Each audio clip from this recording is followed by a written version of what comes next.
Урматтуу телекөрүүчүлөр, биз азыр Өзгөн районунун Мырзарык айылындагы Асмат акенин үйүнүн астында турабыз. Ал Асмат аке өзүнүн үйүнө эле атайын жаш балдар машыгуучу джиу-джитсу спорттун түрү боюнча атайын зал ачкан, чакан гана.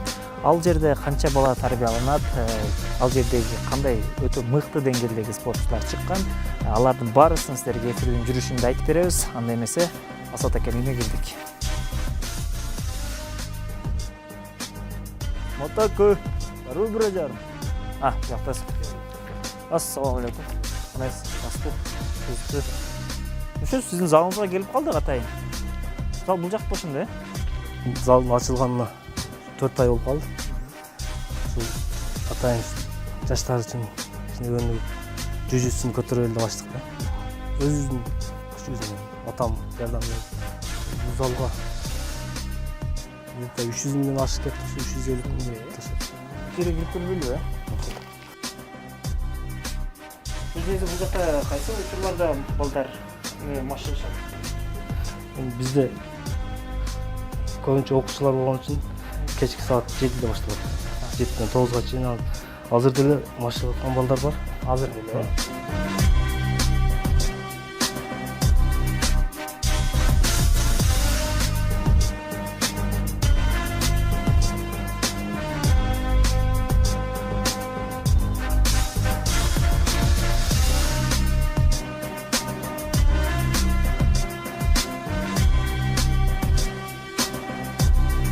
Биз ушул форманы кийебиз, матка чыгабыз. Ушул күндө кайталайбыз, көнүгүүлөрдү. Мисалы кайсы көнүгүүлөр жасалат? Азыр көрсөтүп беребизби? Балдар кайтсаңыз, балдар көрсөтүп берсин. Токтогул. Разинка, бир ак тарап. Кулакты жумшат, кызыш керек да. Сындып алыш үчүн. Алда уклон 3 жолу. Алдан кылабыз. 1, 2, 3, 4, арка 1 жолу.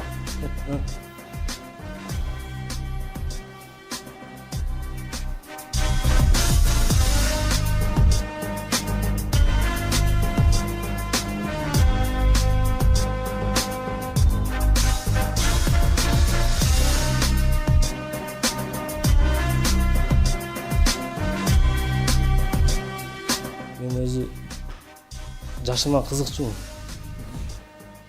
Мындай шарттар болгон үчүн кылбай жүргөм. Үйдө эле өзүбүзчө кылып, кийин Москвага бардык. 2007-жылы баштадым. 2007-жылы баштап 4 жыл машыктым. 2007 баштасам 2012-жылга чейин машыктым. 13-жылы бул жака келип мектептин залдарда кылдырып жүрдүк. Şu жаштарга кичине пайда болсун, жаштар жүжүсүн өнүктүрөлү деп ушул залды ачтык. Жүжүсү боюнча Москванын 3 жыл чемпиону алам.